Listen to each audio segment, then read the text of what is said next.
बिस्मिल्लाहिर्रहमानिर्रहीम। अस्सलाम वालेकुम व्यूअर्स, आप देख रहे हैं डाइनिंग और आज हम बहुत ही जूसी देगी यखनी पुलाव बना रहे हैं। रेसिपी पसंद आए तो चैनल को सब्सक्राइब कर दें, बेल आइकन को ऑल पे कर देने से आपको वीडियो का नोटिफिकेशन सबसे पहले फ्री में मिल जाएगा। इस रेसिपी के लिए मटन या बीफ आपको जो भी पसंद हो 750 ग्राम्स ले लें। इसे अच्छी तरह से धो लेने के बाद 7 कप पानी यानी कि 1.5 लीटर पानी डालते हुए हीट को मीडियम लो कर दिया है। यखनी में स्पेशल मसाले जाते हैं 1 चाय की चम्मच सौंफ, 1 चाय की चम्मच काली मिर्च, 2 बादियान के फूल और 1 बड़ी काली इलायची, 3 लौंग हम इस्तेमाल करें। इसी तरह 3 सब्ज इलायची या हाजम भी बनाएंगे, इनका छिलका खोल के शामिल किया है और एक छोटे प्याज को 4 हिस्सों में काट दिया है। इसमें उबाल आ गया है, सो इसे ढक्कन से कवर करते बिल्कुल लो हीट पे पकने देते हैं। देगी पुलाव बनाने के लिए अच्छी क्वालिटी के चावल 500 ग्राम्स हम इस्तेमाल करें। 4 से 5 पानियों में अच्छी तरह से धो लेने के बाद कम से कम आधा घंटा लाजमी भिगोए रखें। 1 घंटा और 30 मिनट हो गए हैं, सो यखनी को चेक कर लेते हैं। यखनी पकते हुए इसकी सतह पे जो झाग आ जाती है इसमें बहुत ग़ज़ाइयत होती है, इसे बीच में ही शामिल कर दे, निकालने की बिल्कुल भी जरूरत नहीं होती। यखनी पुलाव को जूसी और टेस्टी बनाने के लिए दरमियाने साइज के प्याज को रफली काट लेते हैं। हम इसमें कुकिंग ऑयल इस्तेमाल कर रहे हैं, ये आधा कप के मिकदार में है। आप चाहें तो घी भी शामिल कर सकते हैं। लहसुन अदरक थोड़ी ज्यादा मिकदार में जाते हैं, 1.5 टेबल स्पून। लहसुन अदरक की एक स्मेल होती है ना, बस उसे हम खत्म करने के लिए कुक करें। प्याज की रंग ज्यादा तेज नहीं होने देंगे। आप चाहें तो आधा कप दही भी इसमें डाल सकते हैं। हम एक बड़े साइज का टमाटर ले रहे हैं, इसका छिलका उतार लेने के बाद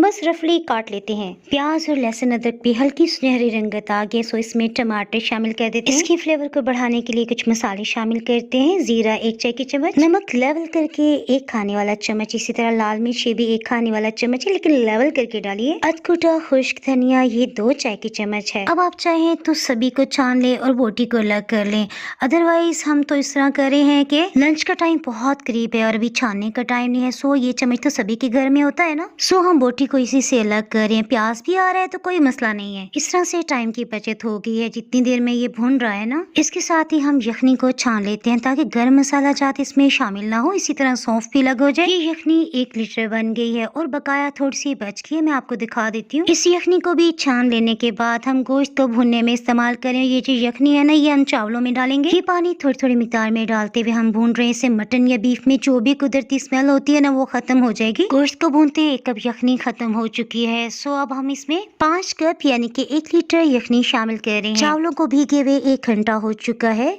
हीट को मीडियम लो ही रखा हुआ है और ये जो पानी बच गया है ना, इसे हम शामिल नहीं करेंगे। एक दफा सभी चावलों को अच्छी तरह से मिक्स कर लेने के बाद बार बार चम्मच नहीं चलाएंगे ताकि चावल ना टूटे। हरे धनिए की बड़ी रिफ्रेशिंग सी खुशबू और जायका होता है, सो मुट्ठी भर के हमने ये बारीक चॉप कर लिया है और 2 हरी मिर्च के सिर्फ सेंटर से कट लगाते हुए इसमें डाल देते हैं। इस स्टेज पे ऑयल को थोड़ा सा हम हटाते हुए पानी को चख लेते हैं, इससे अंदाजा हो जाएगा नमक या मिर्च जो भी कम होगी ना, वो इस स्टेज पे आप शामिल कर सकते हैं। चावल 80% तक गल चुके हैं, सो ये परफेक्ट टाइम है।